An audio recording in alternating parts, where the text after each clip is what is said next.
అబిడ్స్లో చెన్నై వరద బాధితుల సాయం కోసం వస్తువులు వస్త్రాలు సేకరించింది టీ కాంగ్రెస్. సోనియా పుట్టినరోజు సందర్భంగా నగరంలోని పలు ప్రాంతాల్లో ర్యాలీ తీశారు ఆ పార్టీ శ్రేణులు. ఈ ర్యాలీని ప్రారంభించిన టీపీసీసీ చీఫ్ ఉత్తమ్ జానారెడ్డి చెన్నై వరద బాధితులకు తమకు చేతనైన సాయం చేయాలని పిలుపునిచ్చారు.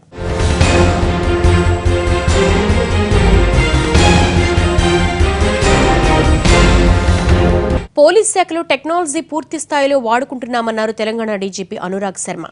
ఎఫ్ఐఆర్ నుంచి కేసు వివరాలన్నీ ఆన్లైన్లోనే నమోదు చేస్తామన్న ఆయన జిల్లాల్లోనూ ఈ చలాన్లను ప్రవేశపెడుతున్నామన్నారు.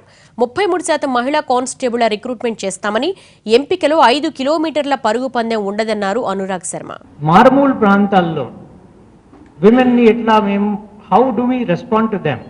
ఎందుకంటే ఒక ఊర్లో ఏదో సంఘటన జరిగితే ఆ విక్టిమ్ ఆ పోలీస్ స్టేషన్కి పోవడమే కష్టం. మరి మీరు చేస్తే సబ్ డివిజనల్ ఏరియాలో వెళ్ళి అక్కడ కంప్లైంట్ ఇవ్వాలి, లేకపోతే జిల్లా స్థాయిలో పోయి కంప్లైంట్ ఇవ్వాలి, కష్టం.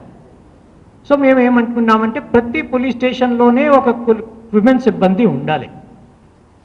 సో దీనికి మేము గౌరవ ముఖ్యమంత్రి గారికి రిక్వెస్ట్ చేసినాము.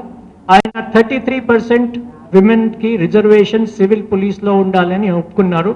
సో నెక్స్ట్ రిక్రూట్మెంట్లో 33% women will be recruited, so that every police station finally has a women component. Everki baita velle avasaram ledu, prati police station lone women police undi aa women victims ki vallu spandistaru, చర్య తీసుకుంటారు. శ్రీశైలం భ్రమరాంబికాదేవి అమ్మవారికి బంగారు జడను కానుగ్గా ఇచ్చాడు ఓ భక్తుడు. హైదరాబాద్కు చెందిన రవీంద్రారెడ్డి 265 గ్రాముల బంగారు జడను కానుగ్గా సమర్పించాడు. సంప్రోక్షణ తర్వాత అమ్మవారి అలంకార సేవలో ఉపయోగిస్తామన్నారు ఆలయ పూజారు.